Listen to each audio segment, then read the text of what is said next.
ভালো লাগে না এসব আমাদেরকে। মা মেয়ে দোকানটা এখানে মোবাইল টিপবে আর শপিং করবে, আমরা যে সব হাড়ি ফাজিল দোয়াবে। আমরা কি হাড়ি ফাজিল দোয়া দেবো তোর মনীষী রে? ছেলে মানুষের ভাগ্যই খারাপ এখানে। সারাক্ষণ আমাকে আর আমার আব্বুকে হাড়ি ফাজিল দোয়াই। আম্মা, হ্যাঁ আম্মা, আম্মা কোথায় ছেলে মানুষ, আমি আর হাড়ি ফাজিল দিতে পারবো না। তোমার মেঘেতে দোয়াও, বুঝছো? তোমার মেঘেতে দোয়াও, আমি তো দিতে পারবো না এগুলা। আম্মা, আম্মা কিসে চিল্লাচ্ছ কেন? কি সমস্যা? আমি ছেলে মানুষ, আমি আর হাড়ি ফাজিল দিতে পারবো না, তুমি আচ্ছা আমি আসতেছি, এখন আসতেছি, তোমার প্রবলেম সলভ করে দিচ্ছি আমি এখনই।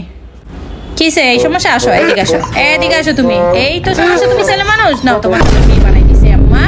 এখন তুমি আমার লক্ষ্মী মেয়ে হয়ে গেছো না? তুমি আর ছেলে মেয়ে ছেলে নাই, তুমি এখন মেয়ে হয়ে গেছো। দৌ মা দৌ, দৌ আমার লক্ষ্মী মা, আমার কলিজা পাখি মা। ভাল লাগে না আমার। 哎呦我的妈！